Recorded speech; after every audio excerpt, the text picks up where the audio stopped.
Buenas tardes, bienvenidas y bienvenidos al Museo de América. Si alguien necesita, por cuestiones de accesibilidad,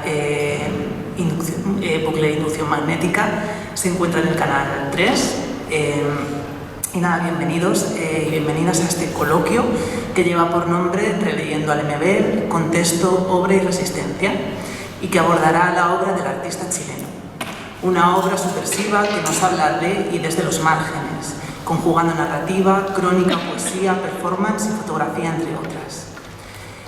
La iniciativa de abordar su obra en el museo parte de una apuesta por recuperar voces que tradicionalmente no se han visto representadas en este tipo de instituciones culturales. Desde la biblioteca del museo se ha puesto en marcha un espacio llamado Punto de Encuentro, que tiene por objeto repensar la propia institución mediante la puesta en marcha de un espacio de diálogo y conversación. En este caso, estamos encantadas de recibir aquí a los tres ponentes que voy a pasar a presentar muy brevemente. En primer lugar, tenemos a Fernando Alejandro Blanco, doctor en teoría literaria y culturas y literaturas en Latinoamérica por la Ohio State University y es profesor de español en la Wagner University. Especializado en arte, literatura y cultura latinoamericana de los siglos XX y XXI, viene realizando diversos trabajos de investigación englobado dentro de los estudios queer y del trauma, poniendo el foco en las narrativas de la memoria y la violencia en América del Sur y Central, que han cristalizado en la publicación de numerosos libros y artículos, como por ejemplo Los futuros en la memoria de América Latina, publicado en 2022. Seguidamente tendremos a Karen Rosentrete, historiadora del arte, pedagoga y creativa textil chilena. Es doctora en Sociedad y Cultura por la Universidad de Barcelona. Ha participado en diversos proyectos de investigación y comisariado en América Latina y Europa. Y entre sus líneas de investigación encontramos el análisis del reconocimiento de mujeres y disidencias en el campo artístico, explorando tensiones e intersecciones entre cultura popular y cultura hegemónica, así como las formas de resistencia, visibilización y producción simbólica de las prácticas textiles. Y finalmente tenemos a Suset Sánchez, comisaria y crítica de arte. Es responsable de los fondos de arte latinoamericanos en el área de colecciones del Museo Nacional Centro de Arte Reina Sofía. Los temas centrales de su investigación son las relaciones entre las narrativas de la nación poscolonial y las intersecciones entre raza y género. Sus estudios abarcan el arte latinoamericano y caribeño y las producciones culturales de la diáspora africana. Bueno, tras esta presentación realizaré una breve ponencia, unos 15 minutos, y después abriremos un espacio para preguntas.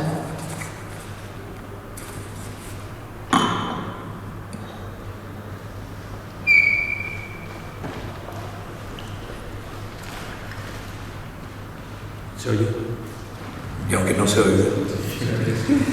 Muchísimas gracias, buenas tardes a todos. Alberto, gracias por la presentación y por supuesto a mis compañeras de mesa, un honor compartir con ustedes y que se hayan hecho el tiempo a la hora del té o a la chilena de las 11 para venir a escuchar y recordar a Pedro.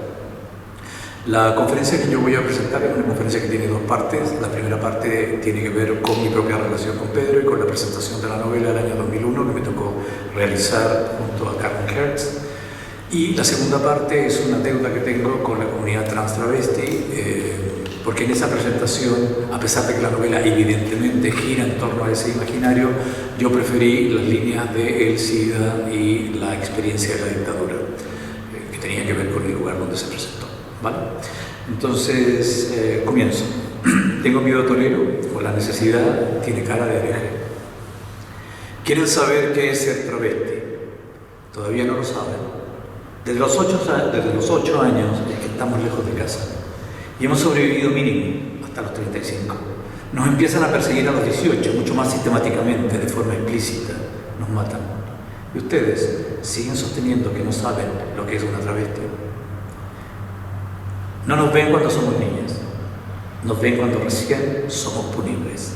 Las dos citas corresponden a un texto de Marlene Weller, una activista, psicóloga y colega argentina.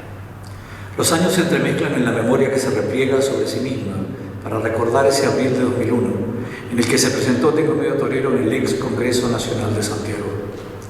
Un edificio que había permanecido clausurado desde el golpe y que hoy se yergue en el puerto de Valparaíso, convertido en un, comillas, hospital de la política, cierre de comillas, como sentencia la loca del frente, protagonista de la novela que nos convoca esta tarde. Una novela con una génesis confusa, escrita originalmente como una breve crónica de los 80, quedará en el olvido hasta más tarde volverse embrión de un proyecto mayor no completado, Nefando, crónica de un pecado. Años más tarde, esos apuntes desperdigados, no más de 20 folios, se reconvertirán en el resultado apresurado de las becas Guggenheim y Fond Art entregadas a la novela hacia finales de los 90. Sea cual fuere la realidad, la propia novela se nos presenta desde su origen como una ficción entre géneros, el burgués novelesco y el bastardo de la crónica periodística, enfrentando lenguajes e imaginarios públicos y privados con paisajes sonoros urbanos. El Lemebel cronista volverá a sus inicios en la ficción corta, abrazando en este libro un momento particularmente triste, marcado por la muerte unos meses antes de la publicación de la novela de su madre Violeta. Ya para inicios del milenio, Lemebel era reconocido en las Américas como un escritor y performer de culto, en medio de la amnesia política y cultural de la transición, viviendo a contrapelo de la fama que ahora un contrato económico particular con la editorial Seix Barral confirmaba. El propio género de la novela, del que Lemebel había abominado en muchas entrevistas por su filiación burguesa, lo catapultaba al reconocimiento mercantil como un superventas. Decía Pedro antes, comillas, tal vez fue la crónica, el gesto escritural que adopté porque no tenía la hipocresía ficcional de la literatura que se estaba haciendo en ese momento. Esa inventiva narrativa operaba en algunos casos como borrón y cuenta nueva, especialmente en los escritores del neoliberalismo, cierre de comillas. Su crítica se refería a algunos de los autores consagrados bajo el rótulo Nueva Narrativa Chilena, los que se habían hecho cargo de un etos cultural diferente, para el que la memoria del genocidio político o del SIDA carecía de valor histórico simbolizable. Es el mismo Lemebel quien intentará así alejarse del peso de la ficción, al decir que el género de la crónica se ajustaba mejor al gesto de la documentación de la memoria genocida en la cultura popular chilena postdictadura. Sus inicios son los de un cuentista, como hemos dicho. Sin embargo, la génesis de Tengo Miedo responde al mismo ímpetu poético de sus otros 8 libros de crónica, registrar la historia, la privada y la pública, abriendo aguas en relación al secreto político de la transición en Chile, el armario de los aparatos represivos, a la vez que el de la moral sexual burguesa católica bajo el imperativo valórico heteroconservador.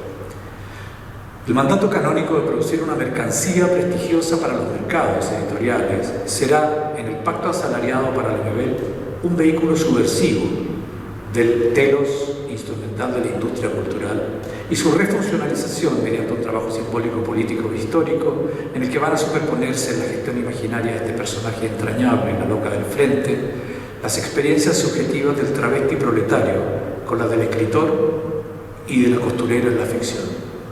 Las 3 elaboraciones ficcionales convergen así en la producción subjetiva y material de un sujeto, un travesti, un objeto relato de un yo, la propia novela, y un delicado chivo alegórico de la represión militar, el mantel. Una figura, la del travesti, siempre visibilizada por la tradición literaria latinoamericana a través de imaginarios prostibularios, carcelarios o de hipócrita transgresión heterosexual. La novela que nos toca comentar hoy tiene un recorrido particular. Dentro de los estudios lemebelianos, las opiniones críticas se dividen a favor y en contra, al considerarla una obra excéntrica y menor en su proyecto cronístico performático transmedial. Me refiero al momento de las yeguas del Apocalipsis, ¿no? Su trabajo en la radio.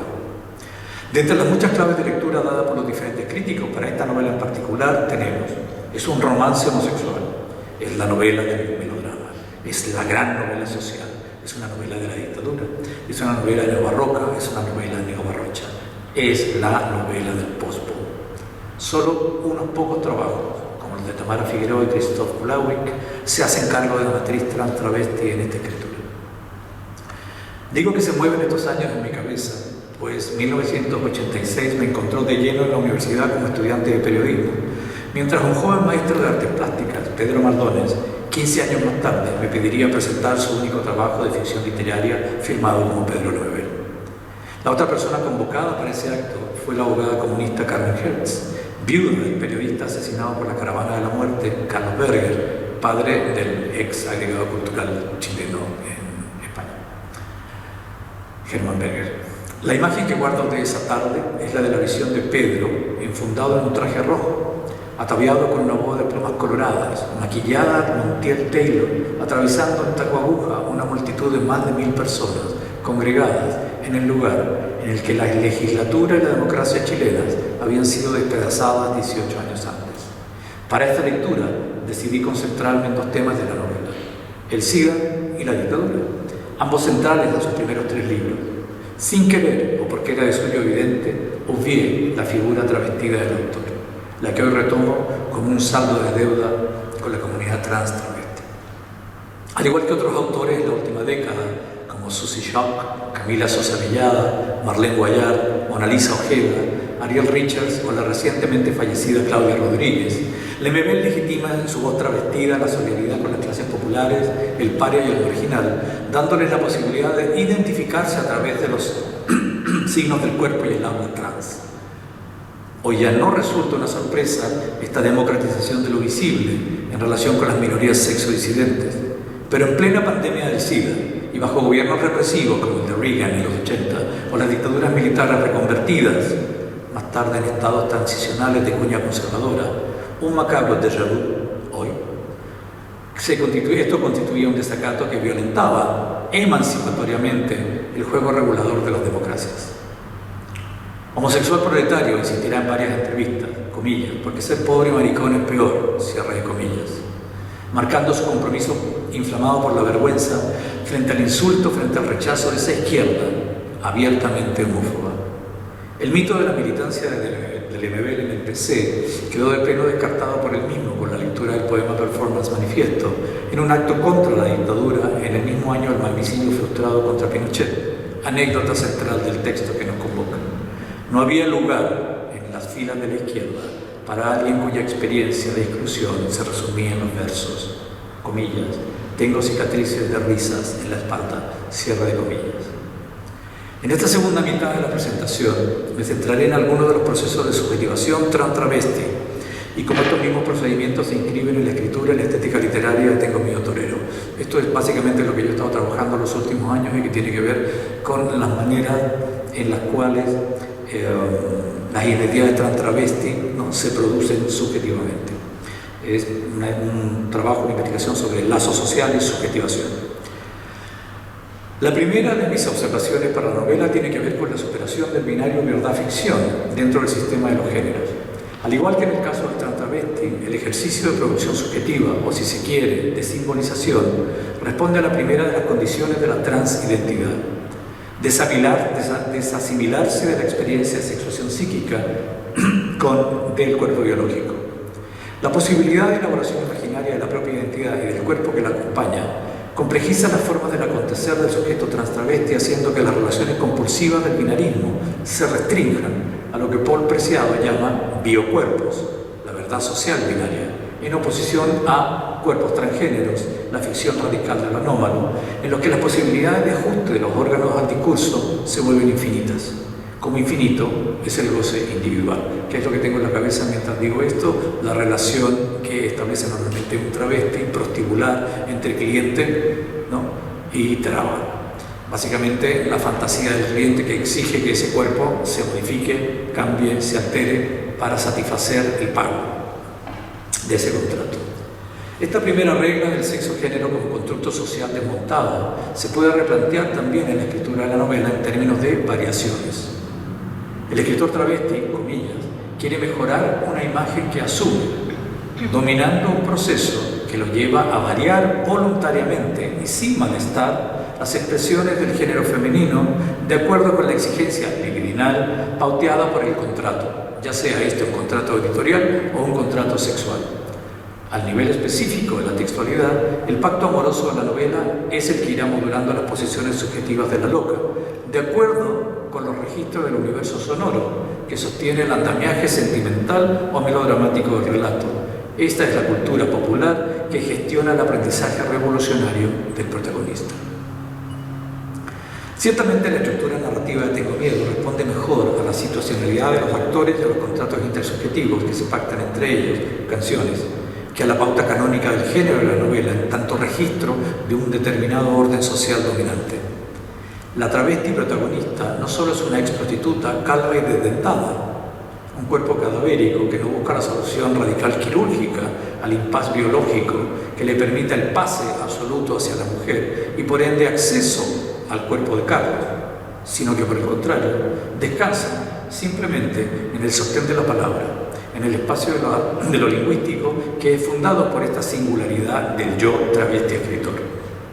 Un escritor que en este texto va a producir infinitos rostros para la loca, la que en su afán de inscribir cambios transitorios en el cuerpo a medida que los va necesitando, irá constituyendo un género creativo, desde la enunciación y con cada enunciado, mientras en paralelo se va preparando el atentado en contra del dictador.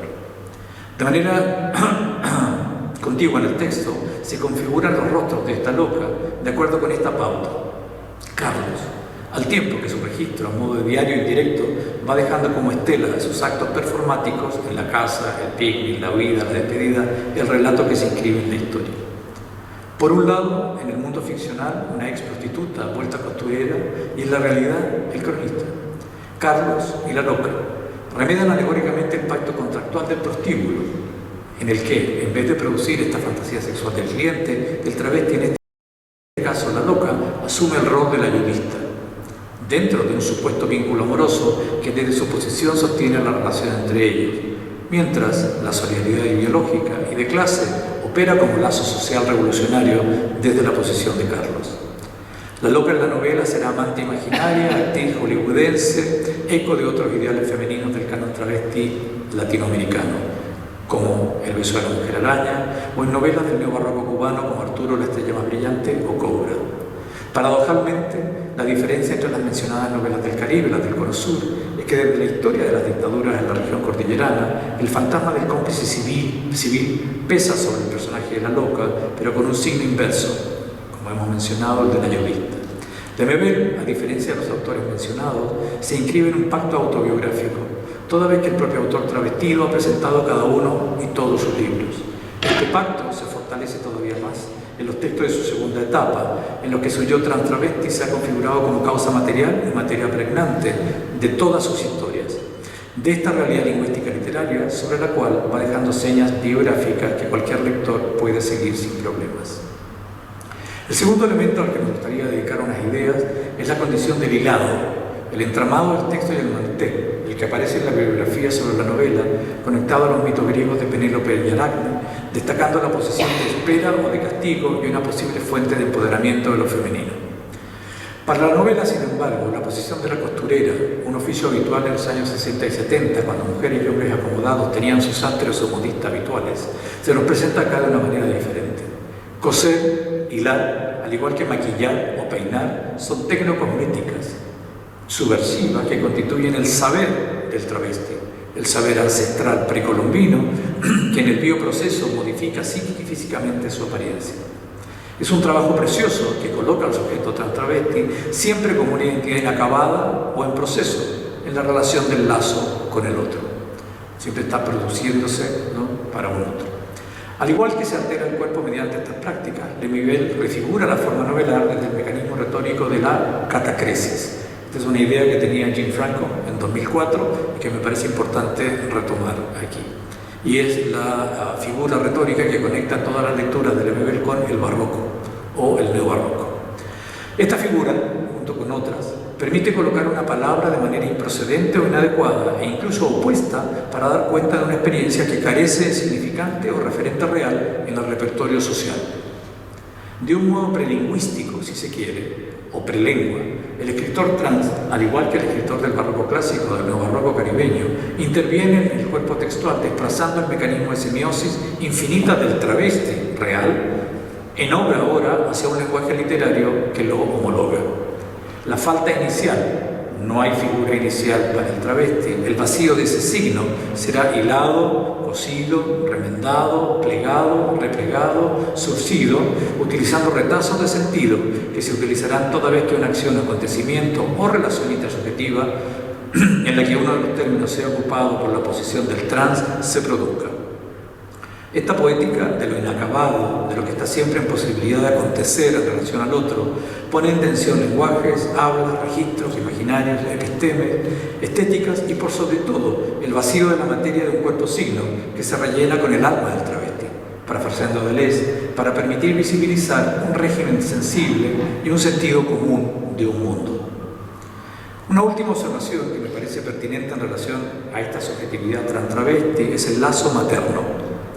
Esta es una constante ya notada por una colega, Bernardita Llanos, en un artículo del 2009, pero me gustaría abordarla en otra clave. Hemos dicho que el sujeto trans travesti se produce en un registro autonómico del yo, es casi absoluto, y que esta subjetivación expresada en un cuerpo, en obra, está muchas veces mediada por un lazo de carácter contractual, siempre asimétrico, el del cliente, el del casero, el del policía, el del amante proxeneta. Sin embargo, existe en la biografía trans, y está testimoniado en la obra de Lemebel, desde la figura matriz de su propia madre, otro lazo. La rana, en la novela que nos ocupa, representa ese lugar ideal de protección y vinculación comunitaria para la loca. Una maternidad traba o transtravesti a través de la rana que cumple el rol del maternaje de manera individual o junto con otras madres de otras trabas menores, proveyendo protección y escuela para alguien que no es un recién nacido, sino un huérfano, repudiado. El transtravesti nace a la orfandad y a la familia que lo va a acoger, como vemos en la novela, en un sistema de escolarización y apoyo sostenido por esta pedagogía trans que opera como un nido no territorial. Están desperdigadas estas casas en hoteles, en plazas, en espacios de acogida, en cuartos de alquiler. En ellos, todas las hijas reconocen o se reconocen en una red de parentesco heredada a una madre a la cual se pertenece.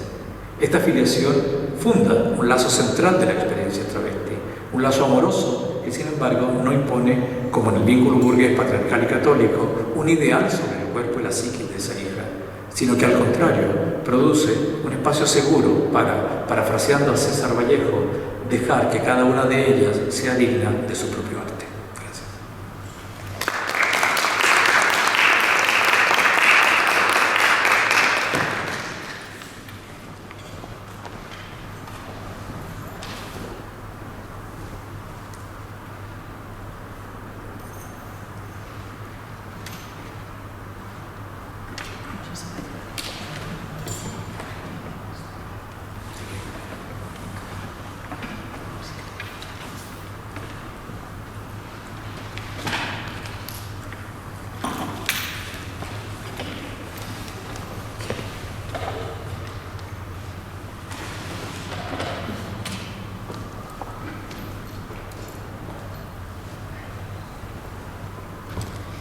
Hola, buenas tardes. ¿Se escucha? ¿Sí? Estoy muy feliz de estar en este encuentro.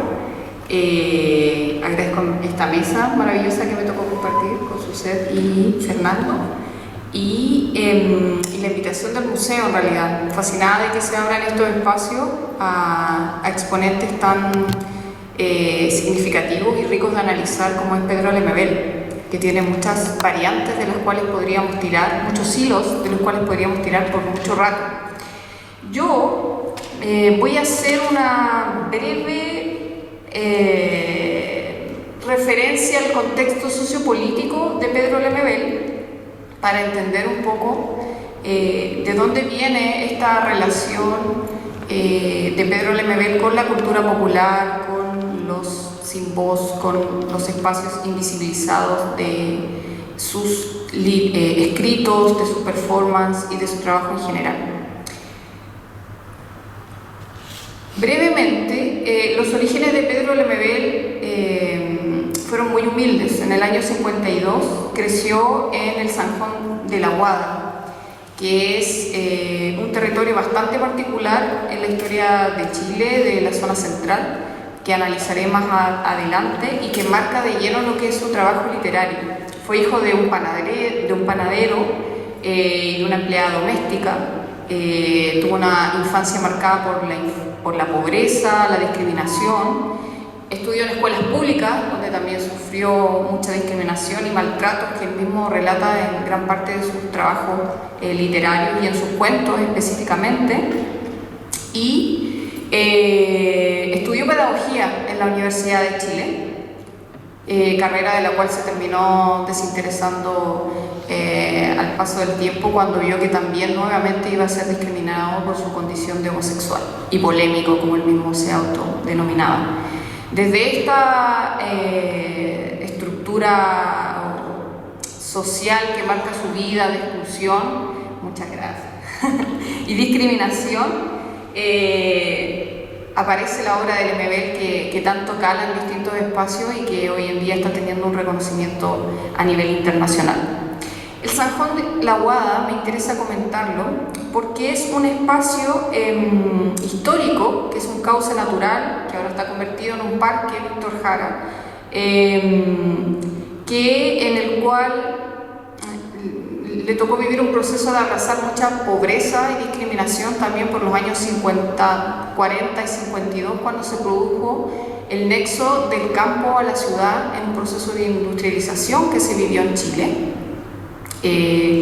donde se necesitaba mano de obra. Entonces muchas personas comenzaron a migrar desde el campo a la ciudad y Santiago no dio abasto para recibir a todas estas personas, por lo que se empezaron a ubicar en lugares periféricos que estaban alrededor de agua, ¿no? De ríos, y uno de esos espacios es el Zanjón de la Guada, donde crece el Lemebel, y este espacio, si bien conocido como poblaciones callampas, que en Chile es un concepto que hace referencia a la proliferación rápida que tienen los champiñones cuando se cultivan, ¿no?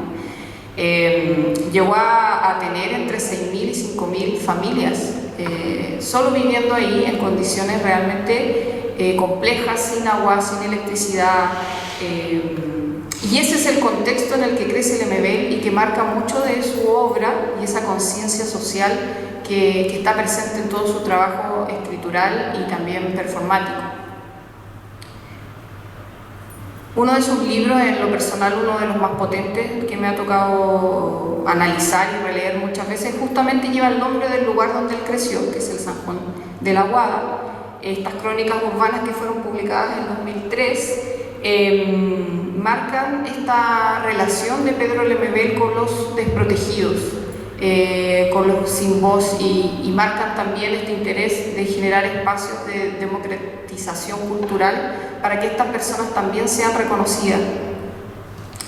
Él mismo dice que el Zanjón de la Guada es esa herida abierta que cruza la ciudad, y geográficamente justamente tiene una posición en el mapa de Santiago que parece realmente como una herida que cruza la ciudad, muy asertivo en ese comentario.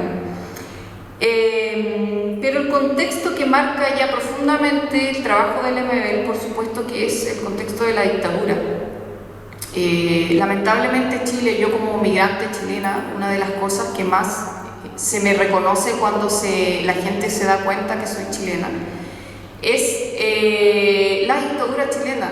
Muchas personas me dicen, o yo les comento, ¿qué sabes de Chile? Pinochet, Allende. Es algo lamentable, por cierto, porque la dictadura chilena es una de las heridas más profundas de mi país, que sigue abierta hasta el día de hoy, y es una herida también que marca América Latina en general por la cantidad de violaciones a los derechos humanos.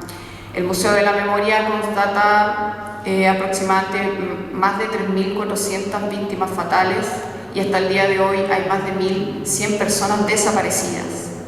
Por lo tanto, sigue siendo una problemática bastante latente y urgente de no olvidar, ¿no?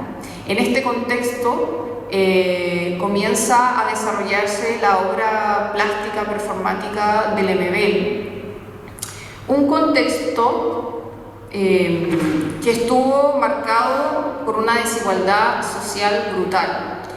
Si bien también es reconocido Chile por ser una fábrica al mundo, ¿no?, de un modelo neoliberal, este modelo neoliberal que fue radical estuvo marcado, bueno, por la participación de economistas que son los Chicago Boys, que no sé si conocen ese nombre, pero fueron encargados de establecer normas, políticas, reformas que intervinieron no tan solo a nivel económico, sino que también cultural. Si bien en la dictadura se buscaba promover el crecimiento económico a través de iniciativas de privatización y la apertura al comercio mundial, se redujo de sobremanera la intervención y la participación del Estado, y se mercantilizó servicios sociales que eran básicos. Y aunque se logró, según fuentes como Matus y Bello, Mellao y otras más, se logró reducir o estancar la inflación en Chile.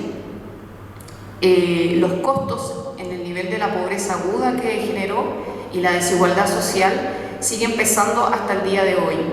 Hasta el día de hoy hay recursos, servicios básicos y elementales como la educación, la salud, las pensiones, que siguen siendo conflictivos y complejos como parte de la consecuencia de este proceso. Y en este contexto es cuando se tejen las diversas dimensiones creativas de Pedro Lemebel. Desde ahí esta gana de gritar y usar todos los medios para exigir, visibilizar estas realidades que marcaban su historia, como les comenté, desde la infancia en este entorno pobre, pero también la historia de los diferentes territorios por los que él iba trabajando.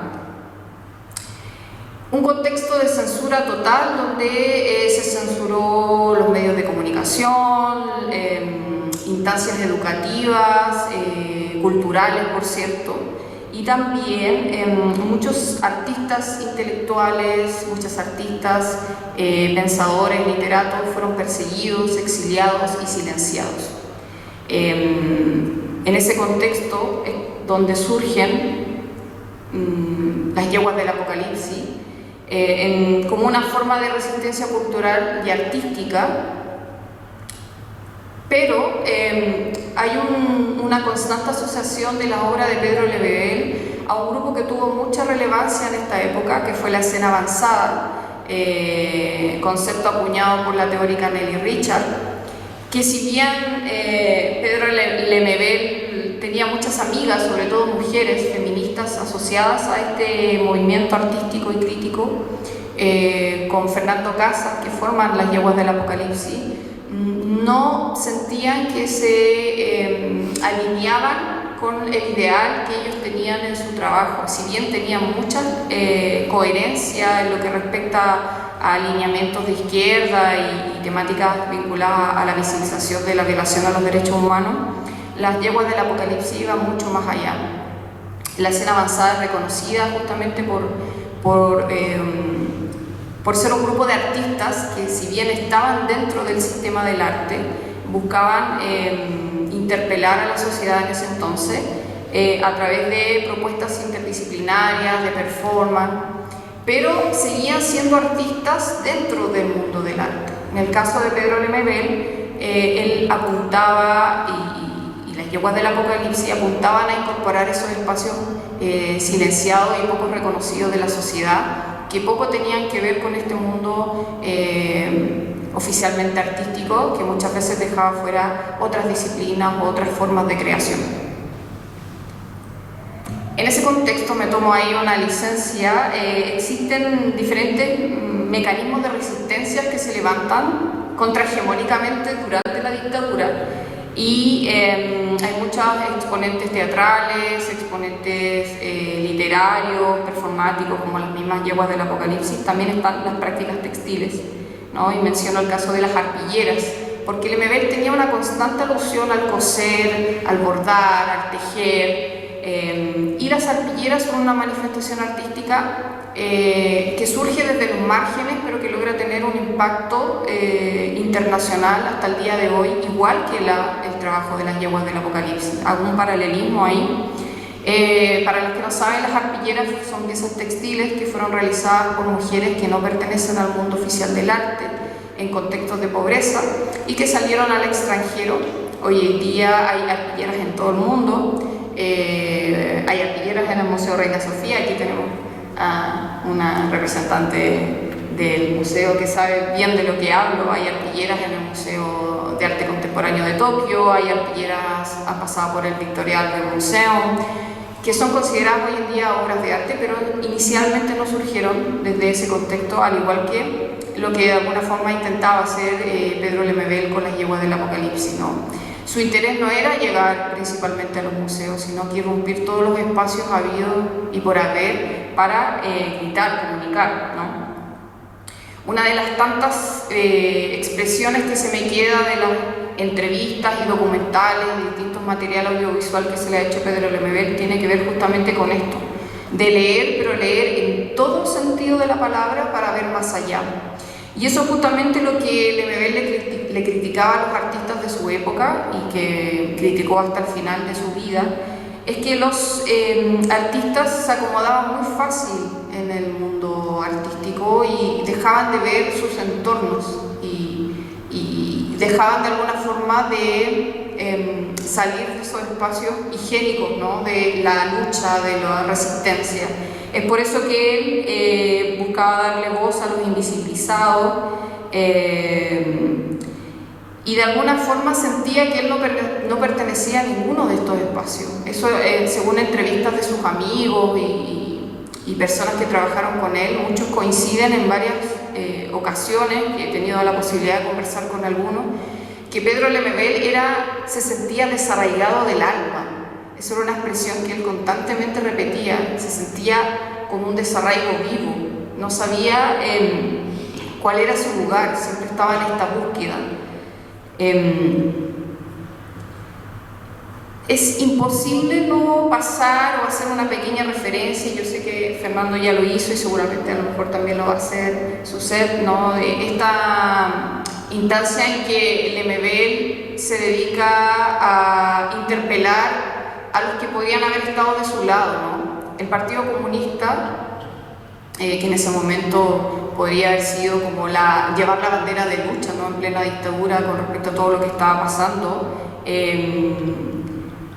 Lemebel lo interpela con este maravilloso texto de manifiesto, Hablo por mi diferencia, el año 86, lo interpela con tacones, maquillado, en una reunión llena de políticos serios, ¿no? Donde los travestis, los homosexuales, las prostitutas no tenían cabida, y lee este texto generando mucho revuelo, ¿no? Para decir, tenemos a lo mejor muchos lineamientos similares, pero nosotros no tenemos cabida aquí. La verdad que lo que fueron el periodo de mayor exposición de las yeguas del Apocalipsis y el trabajo de Lemebel, todos los eventos culturales que se hacían tenían miedo por el contexto dictatorial, pero también tenían miedo de la presencia de Lemebel y las yeguas del Apocalipsis, porque siempre aparecían generando estas instancias de reflexión que eran necesarias y que hasta el día de hoy siguen siendo necesarias.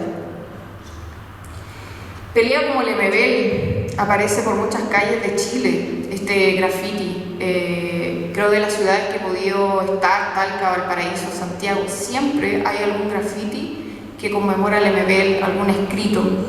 Y es que Lemebel yo creo que era un productor de subjetividades culturales. Trabajaba siempre como desde la política de la irrupción, con estas ganas como de llegar a esos lugares donde la gente no llegaba, esos lugares oscuros, sucios, feos. De hecho, una de las cosas que él dice en una de las tantas entrevistas que da es que había que mostrar esos feos, ¿no? Por eso sus entrevistas él escogía lugares muy inusuales como mercados, puentes, se ponía al lado de ferias, que estaba toda la basura ahí, porque decía que había una necesidad de darle cabida y apertura a esos espacios también. Su ideal de democratizar la cultura, en ese ideal él también tenía la idea de que los espacios pobres también fueran considerados patrimonio de la humanidad. Son expresiones que él constantemente hablaba, de darle espacio justamente a las personas que no siempre tienen acceso a la literatura o a los museos. Y es por eso que muchas de las veces que a Lemebel se le postula o se menciona como Premio Nacional de Literatura es a través de la voz de las mismas personas. Muchas de las personas que accedían a la literatura de Lemebel a través de libros pirateados, es decir, falsos, que se imprimían de manera clandestina. Libros que él firmaba con el mismo orgullo que los originales. Pero lamentablemente el año 2014, que es cuando estuvo más cerca de ganar este premio, no lo ganó el escritor Antonio Skármeta, y claramente porque Lemebel no estaba inscrito en esta apariencia tradicional del escritor permeable por el sistema. Yo creo que tiene que ver un poco con eso, no cumplía con los cánones. Y desde ese interés de Lemebel, ya para finalizar, de democratizar la cultura, me encanta este trabajo que es muy poco mencionado de él en lo que es la trayectoria de Lemebel, que que son estas crónicas que él realizaba con una radio, la Radio Tierra, que era una radio feminista, un espacio feminista, que se llamaba Cancioneros, que vendrían a ser los podcasts de hoy en día. LMB siempre un paso adelante, ¿no? Tenía sus propios podcasts, porque él tenía esta idea de que si los contenidos culturales no llegaban a las periferias, había que acercar las periferias a los contenidos culturales. Entonces sus libros, muchos de sus libros, eran transmitidos en estas crónicas que duraban 10 minutos, 12 minutos, transmitidas 2 veces al día. Y hay muchas personas mayores que a lo mejor nunca leyeron a Lemebel, pero sí lo escucharon por la radio, y que fueron a su funeral y que reconocieron este aporte de su trabajo, desde esta creatividad y este imaginario. De hecho, cuando Lemebel sabe que va a perder la voz, se apura por grabar más crónicas porque no quería dejar de hacer este trabajo. Y yo creo que es uno de los trabajos más interesantes y los aportes que nos quedan de todas las muchas cosas que hizo. Cuando pienso en Lemebel, a veces pienso también en la Violeta Parra, ¿no? Como artistas que provienen de un sector socioeconómico bajo, talentosísimos, logran poner al servicio de todos los estratos sociales sus dones, sus habilidades, sus herramientas creativas. Él murió enojado con la cultura de su país, murió enojado con los 90, por las declaraciones que dio, porque si bien cuando volvió la democracia se redujo en cierta medida la censura, también se individualizó las prácticas artísticas y culturales. Se generaron instancias de competencia que llevaron a los artistas a pensar más desde el individual que en lo colectivo. Y él no estaba de acuerdo con eso, no estaba de acuerdo con esa cueca democrática que él decía que le generaba curiosidad. Para releer a Lemebel hoy, en todas sus facetas creativas, yo creo que hay que hacerse una invitación a cuestionar los límites del arte, explorar sus múltiples dimensiones y reflexionar sobre el acceso a la democratización de la cultura. Por eso creo que estos espacios son tremendamente válidos, porque conectan mundos que a veces parecen muy lejanos para la gente con distintos hilos de la cultura, que no es una sola. Así que me quedo con las palabras de Lemebel, que dice que hay que problematizar nuestro espacio íntimo, pero también el público. Gracias.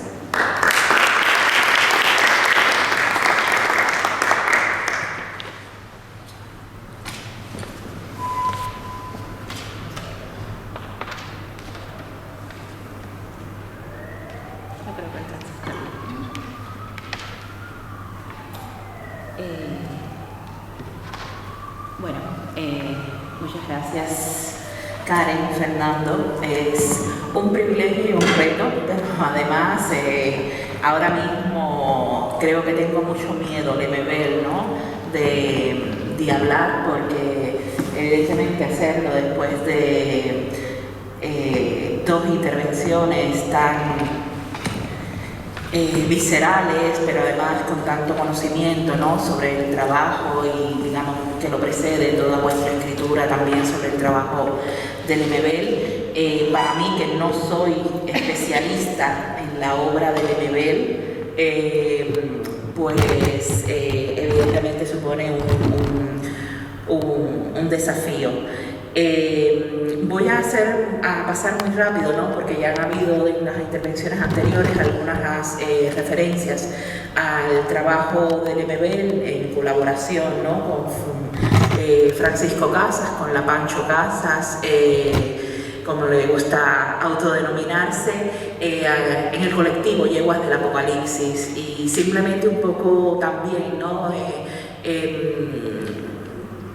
Para situarme desde donde también me gusta leer, tuve el privilegio de ver una performance de Yeguas del Apocalipsis en el año 97 en la Bienal de La Habana, que fue bien significativa y bien impactante, ¿no? En un contexto de dictadura, en un contexto totalitario, donde todavía en ese tiempo, ¿no? Aunque eran ya avanzados los 90 y por supuesto las políticas de las diferencias habían calado y había muchas artistas y muchos artistas trabajando desde disidencias sexuales, cuestiones que tenían que ver con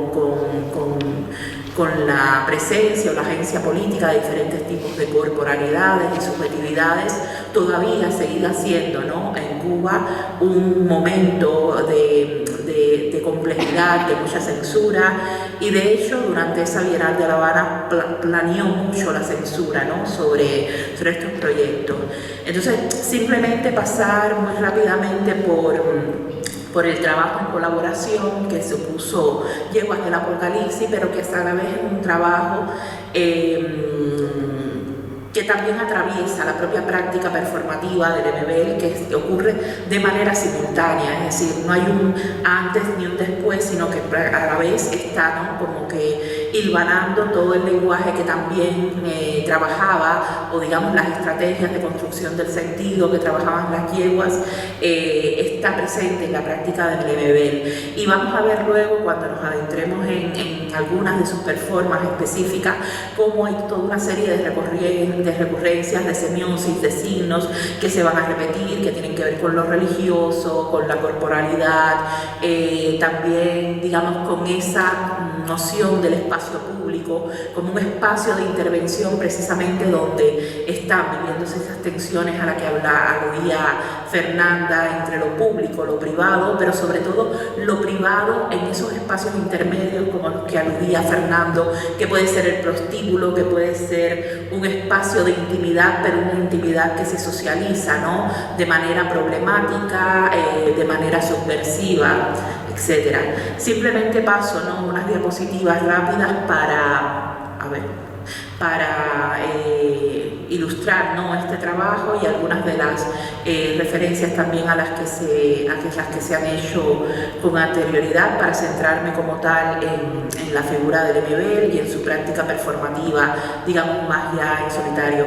Todas estas imágenes están tomadas del archivo Yeguas del Apocalipsis, que está en línea, tenéis ahí la dirección, que digamos es un trabajo bien exhaustivo y bien interesante para tener en cuenta. Y bueno, justamente hablábamos antes de comenzar la presentación que se está realizando ahora mismo en el Museo de Bellas Artes de Santiago, la primera retrospectiva de Yeguas del Apocalipsis, y luego seguro que podríamos debatir, ¿no?, sobre las tensiones que también significa la institucionalización de determinados gestos, de determinadas prácticas, con todo lo que implica también sobre esto, digamos, una patrimonialización muy afectada por el mercado, etcétera, pese a que veníamos en que la potencia política de una obra como la del MBL, que atraviesa su vida y que quizás está también inserta en un activismo, ¿no?, que es cotidiano, que va más allá del campo, de la esfera artística, pues precisamente es bastante difícil, ¿no?, que logre ser neutralizada por la institución museo. Quería traer dos diapositivas, sobre todo para situar también, ¿no?, la práctica del MBL dentro de toda una serie de procesos, de estrategias que tienen que ver también con cómo se ha pensado o se ha, digamos, también creado un cuerpo historiográfico en torno a las prácticas de acción, las performances y las prácticas intermedias en América Latina. Y donde vamos a ver, esto es, digamos, una suerte de pautas que analiza la artista y teórica Coco Fusco sobre diferentes, digamos, rasgos que definen a muchas de las prácticas que vamos a encontrar en América Latina desde los años 60 hasta el presente. Evidentemente, y esto lo vemos, y también Fernanda ha aludido a ello, ¿no?, a esa influencia de las culturas populares, ¿no?, y también Fernando hacía alusión en eso, y que podemos verificar en la práctica performativa del MBL. También cuando aludimos a esa impronta de las músicas, los ritmos, es decir, cuando Fernanda hablaba de ese programa que era cancionero, ¿no?, y también cuando Karen, cuando uno incluso en los documentales que se han hecho sobre el MBL ve esa sintonía que hay entre su palabra, entre su práctica, pero digamos en ese vivir arropado por esas melodías, por esas músicas, que también eran músicas donde no había barreras, ¿no? Entre esas falsas dicotomías entre lo culto y lo popular, creo que está inserto, ¿no? Mucho de ese conocimiento también cotidiano que permea la práctica del MBL. Por supuesto, perdón, es que se me pasan solas las diapositivas, no sé por qué. Algo debo tener aquí mal configurado. Por supuesto, todo lo que tiene que ver también con toda una serie de recursos iconográficos que provienen de toda la tradición religiosa, tanto prehispánica como luego la católica, que vamos a ver cómo está muy inserta, ¿no? En los propios imaginarios y las propias visualidades que se crean a través de la performance en Lemebel. Y por supuesto una intersección, ¿no? Muy marcada entre lo corporal y lo espiritual en determinados procesos donde la performance también deviene en una suerte de trance, ¿no? Dentro de un espacio agotado, un espacio que tiene una temporalidad y que también va a significar dentro de la puesta en escena un contexto en cierto, digamos, de arropar, de lograr cierta misticidad, ¿no? O cierto entorno mítico en la propia performance, ¿no? En lo que ha devenido también la propia imagen o el propio, digamos, alusión a lo que es la figura del Lemebel hoy dentro de la historia del arte latinoamericano y sobre todo de la performance. Y por supuesto todo lo que tiene que ver con una espacialidad del poder, de acuerdo a cuáles son los espacios que se intervienen, digamos, todos esos contrarrelatos que se van a ir tejiendo precisamente en ese desplazarse fuera de la institución arte. Cuando Karen hablaba de esa diferencia, ¿no? Respecto pues, a la escena de avanzada, al grupo CADA, a toda una serie de prácticas performativas y de agenciamiento político que estaban ocurriendo en esos años en Chile y en otros contextos de América Latina, es interesante también pensar, ¿no? Precisamente en esa descripción que hacía Karen del contexto en que surge la figura del Lemebel, su formación, en su no formación específica dentro de los lenguajes del arte, dentro de las escuelas de arte, que sí, muchas de estas otras figuras habían atravesado. Sin embargo, es interesante ver cómo hay en él una sensibilidad, digamos, un saber mirar y quizás cierta también como capacidad intuitiva para diseñar prácticas performativas que creaban un espacio escénico donde había conciencia sobre cuáles son los signos, cuáles son los tropos que desde el cuerpo se pueden construir para digamos, lograr un clímax dramático a través de la performance que deviene evidentemente en un testimonio político del propio cuerpo. Y traía esta otra diapositiva que sobre todo lo que quería establecer era como esas diferencias, ¿no? Que se van dando en el lenguaje de la performance como un lenguaje que también evoluciona a tono con las necesidades o las urgencias políticas de determinados momentos entre los años 60 y 70, ¿no? Con esas prácticas sobre todo de las primeras olas feministas muy arraigadas a una acción directa del cuerpo, del desnudo, y que luego en los años 80, 90 evidentemente van también a beber de todo, digamos, la cultura postmoderna y toda la construcción de estrategias de sentidos que pasan, ¿no? Por esas tradiciones de apropiación, de trabajar con determinadas tradiciones visuales, es decir, evidentemente como mencionaba también Fernando en la escritura, como todas esas estéticas neobarrocas que también tienen que ver mucho con la propia tradición de cómo se construye una visualidad en América Latina desde los propios tiempos coloniales hasta lo postcolonial, atraviesan, ¿no? Y que tiene que ver evidentemente mucho con la figura del travesti, con la figura, digamos, de las identidades trans y toda esa cosmética, ¿no? Que evidentemente en el caso del Lemebel no es la estética CAM, ¿no? Que describe una Susan Sontag, sino es algo más inserto en lo que describiría un Sartori, ¿no? Más sucio, más popular, más a tono, ¿no? Con determinadas visualidades de la calle. cuando hablamos de ese signo del cuerpo, ¿no? Que ya también al cual se han referido Karen y Fernando, creo que es muy importante también ver cómo cala, ¿no? En un sujeto o en una subjetividad que se construye desde la disidencia sexual, toda esa significación, ¿no? de una iconografía que va a estar muy presente en toda la tradición latinoamericana y que tiene que ver evidentemente con nuestras culturas, donde el poder se ha sentado en... esto no es mío, ¿qué es esto? Ya. Se ha sentado en precisamente una inscripción, ¿no? De la fe, de la religión, como un detonador, ¿no? De todas las marcas punitivas que tiene que atravesar el cuerpo. Y en este caso creo que es muy interesante, ¿no? Como Lemebel toma la figura de San Sebastián, que sabemos que en todas las prácticas sexodisidentes y que tienen que ver también con una cultura del SIDA llevada a las artes visuales, ha sido una figura muy recurrente, ¿no? En el arte contemporáneo y sobre todo también en algunos autores latinoamericanos. Estoy pensando alguien, por ejemplo, como Álvaro Barrios, el colombiano, y que obviamente, digamos, el estigma, ¿no?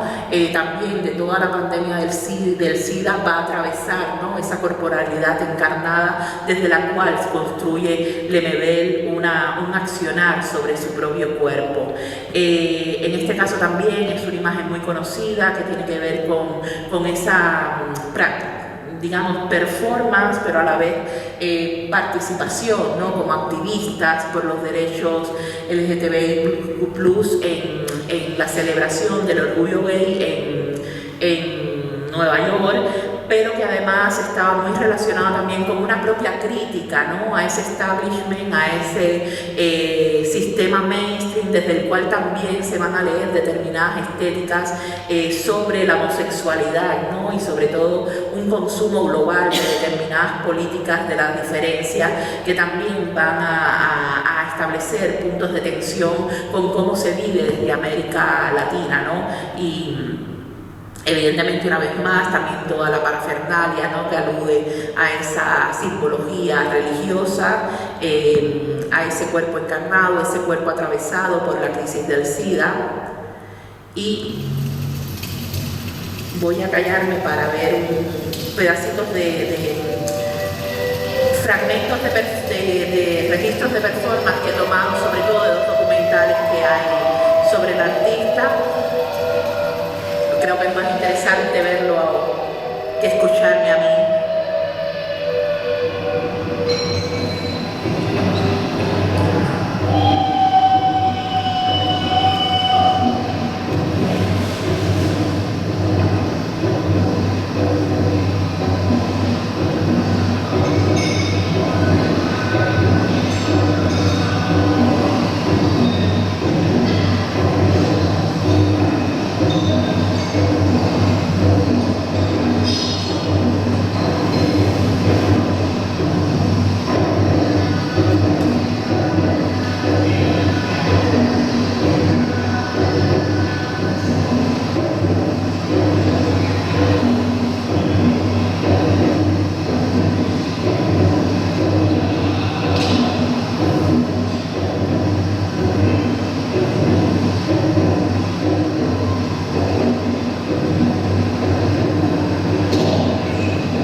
hay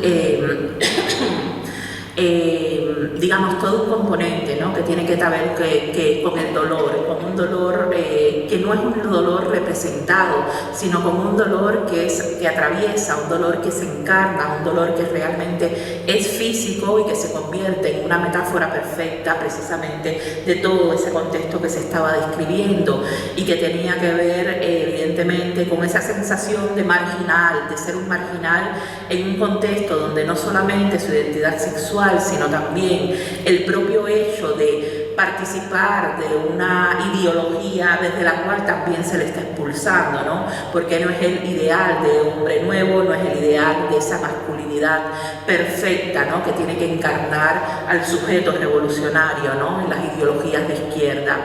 Y es interesante porque una de las primeras performances que hacen precisamente Yeguas del Apocalipsis tenía que ver con construir un emblema entre los dos cuerpos homosexuales de la nación a través del emblema de la bandera.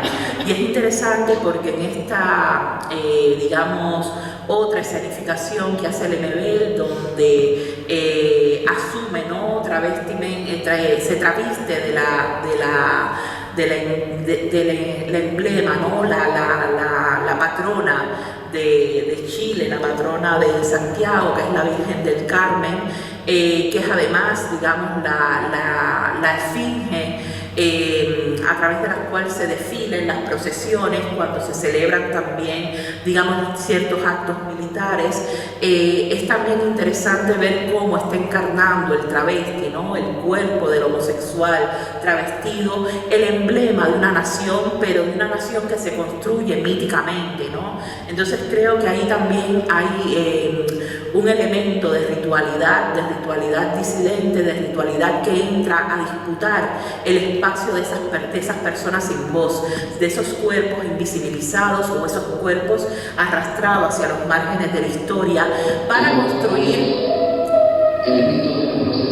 No lo vamos a escuchar porque es un poco largo, pero digamos para construir precisamente una idea de nación bastarda, una idea de nación que está desdiciéndose, ¿no?, precisamente de la tradición heroica o épica. Y evidentemente aquí no me voy a detener mucho porque creo que ya Fernando ha hablado de manera más que elocuente sobre, digamos, las inscripciones de todo lo que significa la literalidad, lo literaturizado, ¿no?, en la obra de Lemebel y esas tensiones efectivamente entre lo ficcional y la verdad a la que tú aludías, pero que creo que efectivamente toda la performance de Lemebel no se puede entender sin el gesto, ¿no?, que significa ese crear un espacio de enunciación para los sin voz, ¿no?, para las subjetividades que han sido subalternizadas. Y en este sentido, evidentemente, tiene que ver con esa bifurcación que existe entre la identidad, ¿no?, de una subjetividad disidente sexual y precisamente una identidad como tú precisamente aludías a una frase, ¿no?, es más duro ser proletario, pobre y marica, ¿no? Es decir, porque estás de alguna manera siendo expulsado de todos los regímenes de enunciación, incluso aquellos regímenes de enunciación donde se ha leído digamos, lo progresivo, donde se ha leído el alma de la revolución. Y creo que evidentemente quizás esa obra más emblemática es precisamente el manifiesto de Hablo por mi diferencia, y sí me gustaría, aunque sea porque no es lo mismo leerlo que escucharlo en la voz de Lemebel. Creo que ahí también había en ese acto de enunciación, pero que es la oralidad, un espacio de escenificación que adquiere otros sentidos, que va más allá de lo escritural, que tienen que ver también con el hecho de que una voz con determinados afectos, con determinada, digamos, régimen de enunciación que tiene que ver mucho con lo popular, ¿no?, con frases, con palabras, ¿no?, entran, ¿no?, en ese espacio donde el cuerpo disputa su lugar de enunciación. Además, esto es un poco privilegio porque es una copia de la obra del museo. Entonces, por eso es que no lo he puesto en el otro ordenador, porque esto lo tengo que borrar luego automáticamente.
Siento que no podamos escucharlo todo porque es muy largo.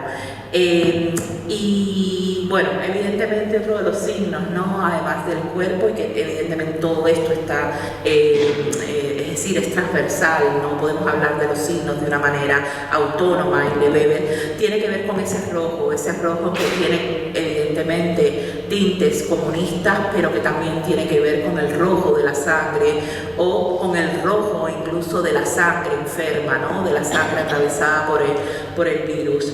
Y con el rojo de la sangre, de la violencia, ¿no? De toda la huella precisamente de esa violencia de Estado que se da a través de los peores momentos de la dictadura.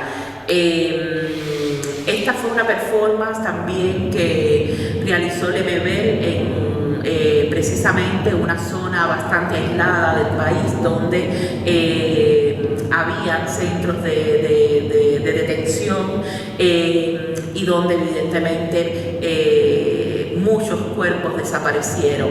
Lo que hace básicamente es precisamente también empezando con esos tacos altos, ¿no? Que siempre le gustaba llevar con impoluto negro, caminar sobre una tela dejando, ¿no? Esas huellas de rojo, esas huellas de sangre que marcan toda esa violencia de un régimen dictatorial, pero también, digamos, esa huella, ¿no? Y por eso también quizás el propio escenario de la... Aprendimos a sobrevivir, bailando la triste cueca de Chile con nuestros muertos.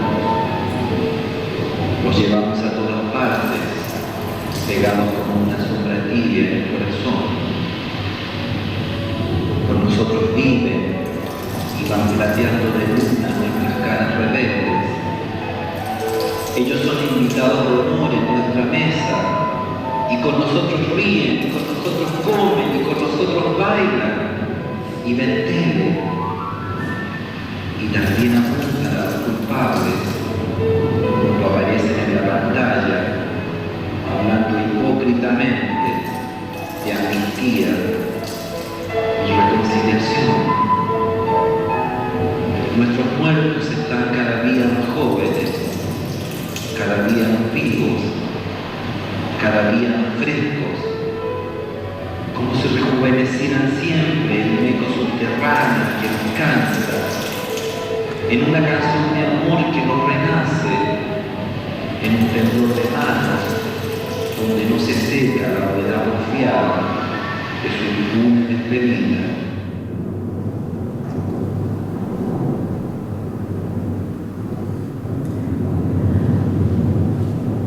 Y es interesante también, es decir, al margen de que el espacio escogido para esta performance tiene que ver evidentemente con las marcas y las connotaciones de un lugar atravesado por esa historia de violencia y por el emplazamiento precisamente de toda esa violencia retraída hacia lugares de difícil acceso precisamente para sacarla, ¿no? Del dominio público y lograr, ¿no? La efectividad precisamente de desaparecer, de que desaparezca esa memoria de la violencia y que desaparezca la memoria de los cuerpos. Creo que es interesante también desde el punto de vista de la construcción del sentido esa metáfora, ¿no? Que es la arena, que es la capacidad también en la que el mar borra, ¿no? Las huellas, de esas huellas de sangre que van dibujándose. Y por último, digamos, un recurso. El hospital también fue tan grande, pero tampoco hubo como implementarlo, ¿no? Y bueno, después vino el golpe y ahí quedó como el sueño de salud, ¿no? Para la clase proletaria, quedó como una arqueología de la memoria. Y en ese lugar yo hice esta performance, digamos, donde de alguna manera también citaba a otros victimarios, a otros que se hacían a que se tomaban construcción.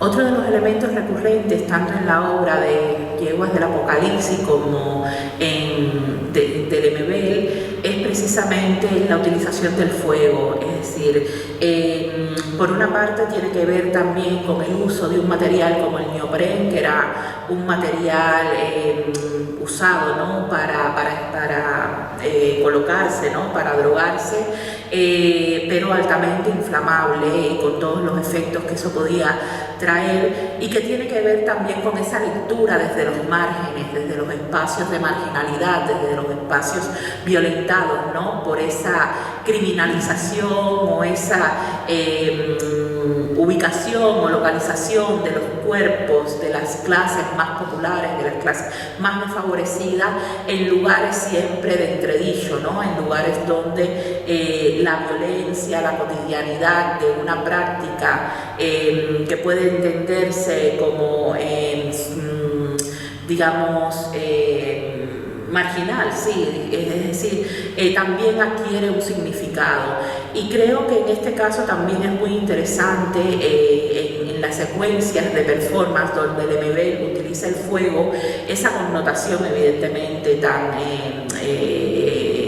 básica, ¿no?, que tiene que ver con toda la historia del uso de un material asociado, por supuesto, a un régimen de destrucción, pero a la vez de revivificación, ¿no?, de romper el ciclo, de arrasar todo y volver a vivir, ¿no?, como cierta metáfora fénix, ¿no?, de vamos a purificar a través del acto más violento, ¿no?, que puede ser la quema, que puede ser el borrarlo todo, el dejar todo en cenizas. Y que quizás en su última performance, que es esta que se llama Abecedario, donde justo digamos en una pasarela peatonal que cruza, que está a las puertas del cementerio metropolitano, quema, ¿no?, todo el abecedario, quema su lengua, quema uno de los objetos, digamos, a través de los cuales se había construido precisamente el sentido de su lenguaje, ¿no?, es decir, la palabra, su escritura, sus textos, sus crónicas, pero su propio cuerpo, ¿no?, va a ser quemado porque su cuerpo es la palabra realmente, ¿no? Creo que ahí una vez más se juega mucho con esos contenidos que tienen que ver con la religiosidad y con cierta impronta, ¿no?, del poder y la violencia del catolicismo sobre la construcción de las identidades sexuales, ¿no? Ese cuerpo que se hace verbo, pero ese verbo que a la vez está siendo inmolado a través del fuego. Y para terminar, simplemente vamos a ver, digamos, dos fragmentos, ¿no?, de dos performances. La anterior que ocurre digamos, en el exterior del museo, donde una vez más el neopren va a ser el elemento, ¿no?, para crear un fuego donde el performer, ¿no?, va a ser inmolado una vez más en un acto sacrificial.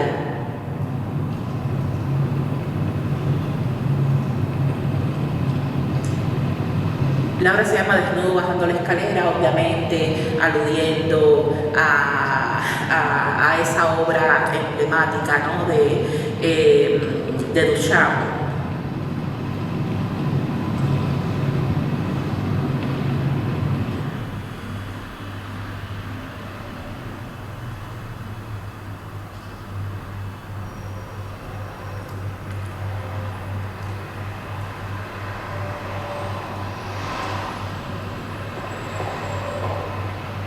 Y termina quemando su abecedario, su lengua, que su madre, el Señor, termina quemando su lenguaje.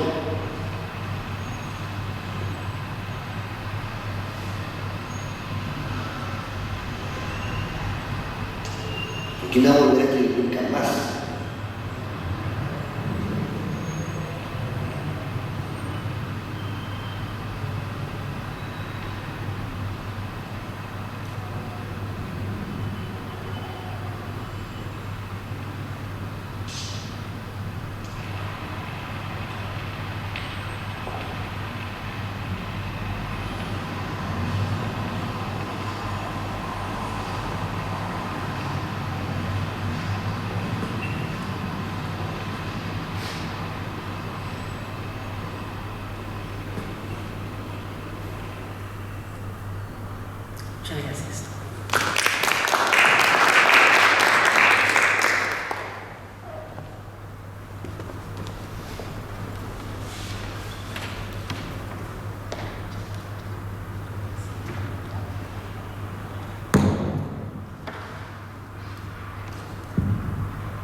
Si alguien tiene alguna pregunta,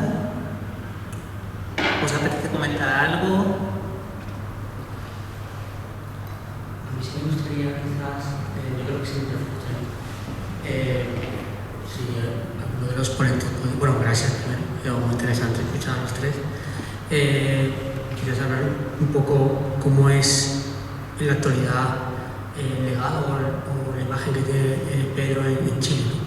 Si está reconociéndose, está por la comunidad LGTB o más allá, si ha pasado un poco al olvido como ocurre a veces o al contrario, con el tiempo, no hace tanto tiempo de su fallecimiento, pero sí con el tiempo el impacto a nivel cultural o político, sociopolítico sigue vigente en el Chile actual. Me interesaría un poco saber vuestra opinión.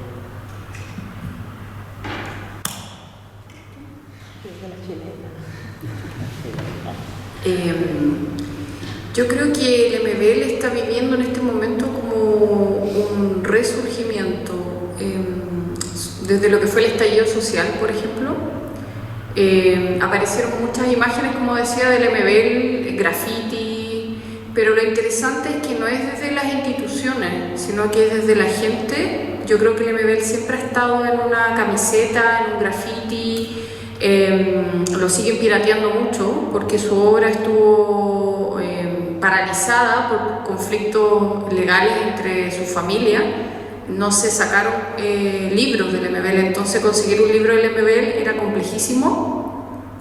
Entonces los piratas, los libros falsos, adquirieron un doble valor. Yo creo que si el MBL hubiese estado vivo, le hubiese encantado lo que pasó con su libro. No sé si la polémica familiar, pero sí como la gente de alguna forma dijo, bueno, las imprentas no van a sacar al MBL, pero nosotros sí lo vamos a sacar. Y cuando yo vivía en Chile me tocó ver mucho eso, de cómo se vendía el MBL en la feria, los parques.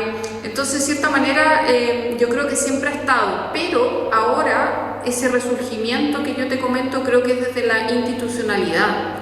Lamentablemente, y aquí viene mi comentario un poco crítico, el sistema de pronto se apodera de todo, y yo creo que en este momento todo lo que es el movimiento LGTBIQ+, o los feminismos, generan un interés muy grande de parte de las instituciones porque eso vende.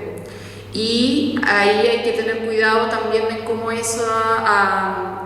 se reconstruye esta idea de lo importante que es el MBL, ¿no? Desde las instituciones, pero con ciertos márgenes a mi gusto todavía no sé si hay una valoración mayor a lo que fue él en todas estas dimensiones políticas y sociales que van mucho más allá de la performance y la escritura. Para la gente yo creo que el MBL sí sigue muy vivo en lo popular, pero para las instituciones ha habido un resurgimiento ahora importante. Eso podría opinar. Yo creo, a ver, yo estoy de acuerdo con la Karen desde alguna perspectiva. O sea, creo que hay que mirar distintas cosas. Hay que mirar primero la trayectoria que tiene una obra literaria que entra a un canon, que tiene un corpus, ¿no? Y que constituye un acervo. Eso es una lógica. Además, está consagrada con un premio nacional, con un premio nacional. Es el que no tiene el premio Donoso, que es un premio equivalente. Y me parece que esa es una trayectoria. Es un libro que se lee en la secundaria, no es menor. Es un libro que se compra en las librerías, donde tú vas y la generación que compra el libro es el abuelo y quiere que los nietos aprendan a reírse. O sea, hay que sacarle un poco este peso que tiene Pedro, esta cosa mortuoria que se le pega, porque también era un tipo alegre, era un tipo jodido, era un tipo alcohólico, era un tipo que tenía sus demonios como los tenemos todos, era odioso y era adorable. Ahora, nosotros no somos la misma persona todo el tiempo, él tampoco, así que tampoco se le puede pedir una sola, ¿no?, visión. La segunda pata, yo ahí estoy de acuerdo con la Karen, creo que el estallido social fue un termómetro respecto de una consagración que yo creo que tiene que ver con una santificación. Creo que Chile necesitaba héroes, creo que la sociedad chilena necesitaba héroes, creo que una generación necesitaba héroes. ahí voy a hacer una marca, porque son cabros jóvenes, y es una generación mucho más chica que la mía, que salió a la calle y levantó íconos como la Gabriela Mistral y Pedro. O sea, dos personajes que dentro de los imaginarios queer o LGBT o maracos, maricones, o como lo queramos llamar, ¿no? Estaban muy arraigados y se transformaron en banderas de lucha nacional. O sea, en ese sentido, ¿no?, lo que estaba diciendo Susana respecto de la bandera y de este desplazamiento hacia el imaginario no nacional, yo creo que ocurre. Pedro efectivamente está traducido, es muy difícil traducir su lenguaje. Las crónicas son muy difíciles de traducir, por eso las traducciones han privilegiado la novela. Y ahora va a salir, ahora salió hace un año, salió una muy buena traducción de Gwendolyn Harper con Penguin, y está consagrado en la colección universal de autores universal. Entonces ahí hay un registro de canonización, hay otro registro de heroificación popular nacional, pasa a ser parte de Chile, o sea, ¿no? Eso también, y creo que también existe una tercera dimensión del Pedro que tiene que ver con el trabajo de la yegua, que es en el espacio de lo visual. Pero yo creo que de todas maneras se ha transformado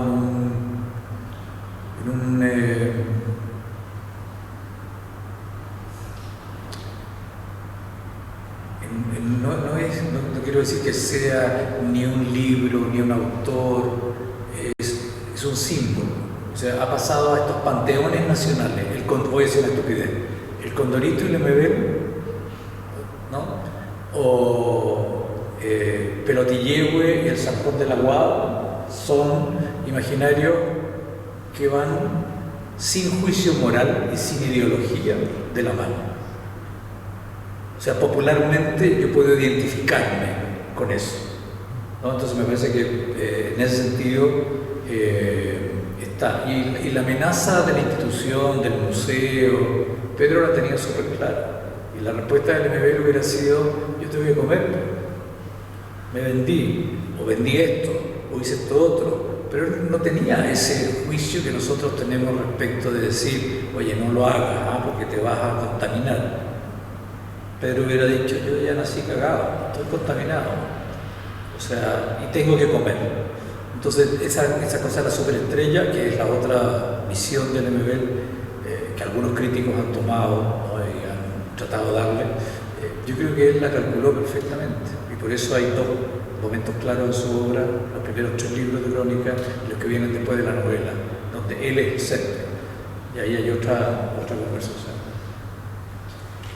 También desde el ámbito del arte, bueno, ahora mismo hay una galería desde 21 que lleva su obra, y se hizo también una retrospectiva, digamos, auspiciada, ¿no?, por esta galería hace no muchos años, no recuerdo ahora bien en qué año fue, donde prácticamente, ¿no?, estaban todos estos registros de su performance, ¿no?, de su performance como figura en solitario, ¿no?, junto a Francisco Casa. A mí hay algo, fíjate que es decir, evidentemente siendo cubana y pensando, ¿no?, en figuras, no sé, como Reinaldo Arenas, o el propio Sarduí,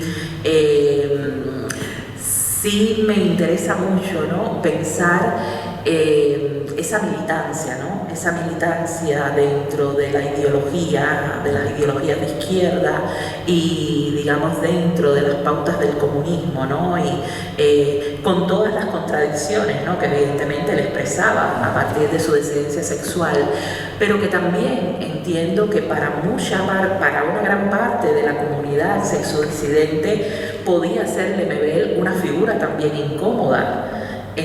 Entiendo porque precisamente, ¿no?, es decir, desde el punto de vista ideológico se construía y se aferraba, ¿no?, a unos códigos que justamente muchas de las otras figuras denostadas por los grandes regímenes totalitarios han evidentemente eludido. sentido, ¿no? Y totalmente contrapuestos, ¿no?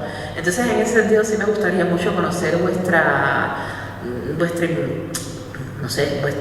opinión al respecto. Yo creo que le diste, a ver, no sé si ustedes conocen, pero hay una performance de principio de los 2000 del colectivo universitario de disidencia sexual, CULS, donde a este grupo de gente se le ocurre enterrar a la novela.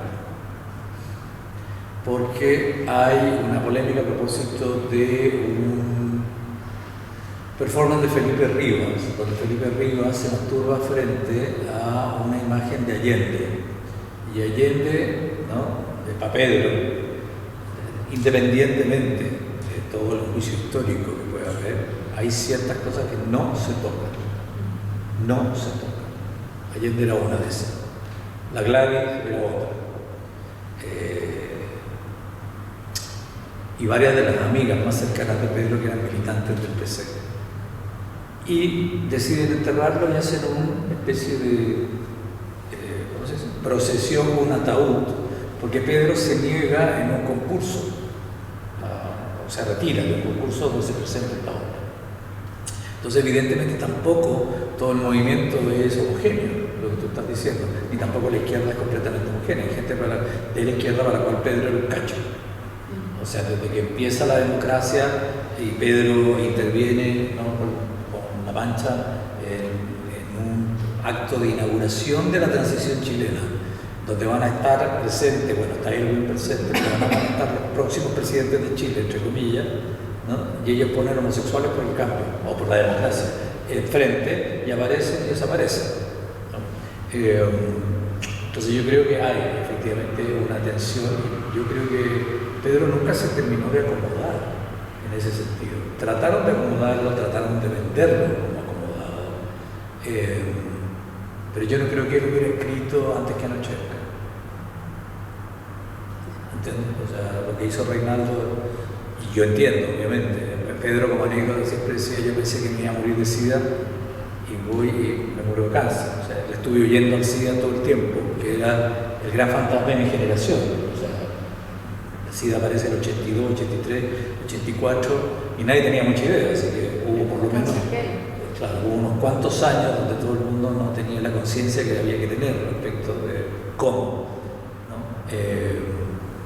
Y Reinaldo, claro, tiene una revancha en esa autobiografía, pero Pedro no, si tú lo ves en ninguna parte, él va a encontrar, hará broma, ¿no? Hay una cosa irónica con la izquierda, excepto el manifiesto, que es su único texto así como rodeado contra esta izquierda militante más resistente. Pero luego, incluso las veces que está en Cuba y cuando ella enferma de cáncer, el propio Forné desde el CASA va a tratar de ayudarlo, ¿no? En un momento en que el cáncer ya ha avanzado mucho, como ayudó a otra gente, a otros escritores chilenos enfermos. Pero un poco al hilo de tu pregunta, creo que también es interesante, ¿no? Porque, digamos, hay ahora como un revival, ¿no?, de todos los estudios queer, tanto en la literatura como en las artes visuales, y creo que también, es decir, la singularidad de una figura como la de Lemebel precisamente hace que se tensionen, ¿no?, algunas de las lecturas que se están haciendo desde este cuerpo de estudio, y creo que eso es sumamente interesante, pero también, digamos, lo sitúa, ¿no?, dentro de una genealogía performativa de lo latinoamericano, entre comillas, que lo hace también, digamos, problemático. Es decir, yo, por ejemplo, pienso mucho en sus performances donde el fuego es un elemento sustantivo, y pienso, por ejemplo, en las estéticas que devinieron de las primeras performances de Ana Mendieta, por ejemplo. Entonces creo que también ahí se traza una serie de genealogías que van complejizando, ¿no?, cómo ese cuerpo se bifurca y también dialoga, ¿no?, con otras construcciones de subjetividad que van más allá de la disidencia sexual, y creo que por eso es una figura tan específica y tan singular, ¿no?, dentro de un gran cuerpo de performatividad que hay en América Latina. ¿Alguna pregunta más? Súper breve, nos queda muy poquito. Bueno, ya muchas gracias a los tres. Ya lo habéis mencionado así salteadamente, yo creo que en las tres intervenciones, pero sí que me gustaría profundizar en todos esos elementos de cultura popular que hay en la obra de Lemebel, tanto la literaria como la artística, la música, el lenguaje, la estética. Un poco que hablar un poquito más de eso, ¿no? ¿Qué valor tiene o qué aporta a esa voz tan singular y tan a la vez tan mezcla de cosas que es la del Lemebel?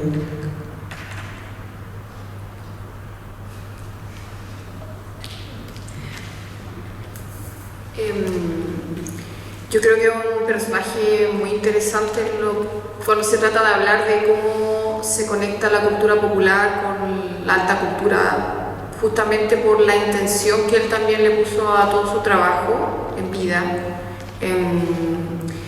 Desde ahí tiene muchas lecturas. Ahora pensaba un poco en lo que decía Fernando el Lemebel escritor.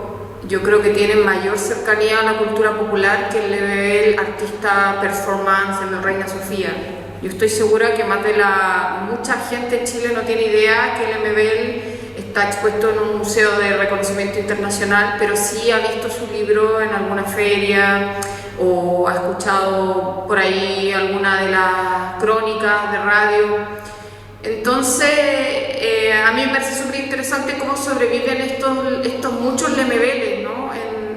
Y desde la cultura popular, como decía Fernando, yo creo que se ha transformado en una especie de ícono que puede que a lo mejor la gente no entienda, no es por subestimar a las personas, pero que a lo mejor no vea todas estas otras hilos que hay entre medio de su trabajo, pero indudablemente, al igual que como lo dije en mi charla, yo creo que él realiza esto que hacía la Violeta Parra, ¿no? De conectar mundos, de poder estar en un lanzamiento, una feria del libro y después a lo mejor estar en un bar guitarreando con un cantante popular y después en un puente haciendo una performance y después creo que conectaba. De hecho tengo mucha gente de Santiago que habló con Lemebel en circunstancias porque a pesar de que cuando murió ya había alcanzado cierto reconocimiento, él seguía habituando a los mismos lugares, yendo a comprar y la gente lo trataba como con esa cotidianidad. Así que no sé si me fui para otro lado, pero por ahí. Yo creo que hay que pensar dos materiales que constituyen la obra de Pedro que van en contra de lo que significa la cultura letrada o educada. Pedro escribía de oreja, tenía un oído absolutamente impecable. En conversaciones así de repente estábamos hablando y me decían, no repitas la R suena horrible, cámbiame esto. Y además de ser alguien que trabajaba con el sonido, y por eso está toda la música dentro del texto, hay una escuela popular un poco que tiene que ver con estas letras, por eso lo planteaba yo como una cierta pedagogía y lo marcaba dentro de del espacio, ¿no?, de protección y de educación de las comunidades trans, travesti. Las letras te enseñaban. Las letras de las canciones te enseñaban lo que era un desamor, te enseñaban lo que era el despecho, te enseñaban lo que era llorar. Las películas te enseñaban a dar besos. O sea, nosotros mirábamos y decíamos, ¿cómo era el primer beso? Frente a un espejo y agarraba y pensaba que tenía que hacer una tremenda cosa porque era la imagen que estaba puesta en la oferta de las culturas populares, visuales y sonoras, ¿no? Como una educación. Yo creo que eso es lo primero. Y lo otro creo que es muy importante y lo popular tiene que ver con lo precolombino. O sea, hay un juego en Lemebel con una plena conciencia del lugar que ocupa Latinoamérica en contexto geopolítico y lo que le implicaba a él y lo que le prestaba a él el lugar del poder, o sea, la asimetría en relación al poder. Y Abecedario, para aprovechar la última performance, ¿no?, que muestra Susana acá, evidentemente tiene ese gesto. Voy a quemar las letras que me moldearon. Esas mismas letras que te moldearon es la pedagogía de la evangelización, es la pedagogía de la política, es la pedagogía de la ley, es decir, lo que te va formateando ciertos cuerpos, como en el caso de los cuerpos no hegemónicos, por decirlo de alguna manera, o sexo disidente, donde la figura de la mujer es la fantasía que proyecta Occidente sobre ese cuerpo. Si ese cuerpo tenía figuras femeninas, esas tetas no eran para amamantar a nadie, porque ese trans que estaba en ese momento, en ese lugar, antes de que llegara el discurso, ¿no?, evangelizador, lo tenía como un efecto de convencimiento respecto de un rol que muchas veces era religioso. Entonces, yo creo que las culturas populares son estas culturas religiosas precolombinas o esos imaginarios religiosos precolombinos, la oralidad precolombina y también presocial, y estas culturas fílmicas, ¿no? Esa educación, yo creo que eso está Pedro claramente presente. Y lo otro es,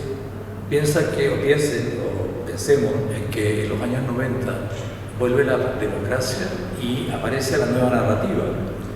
Es el primer momento de expansión, el segundo momento post-boom de los mercados literarios, y Pedro estaba total y absolutamente en contra de lo que eran los formatos de Planeta.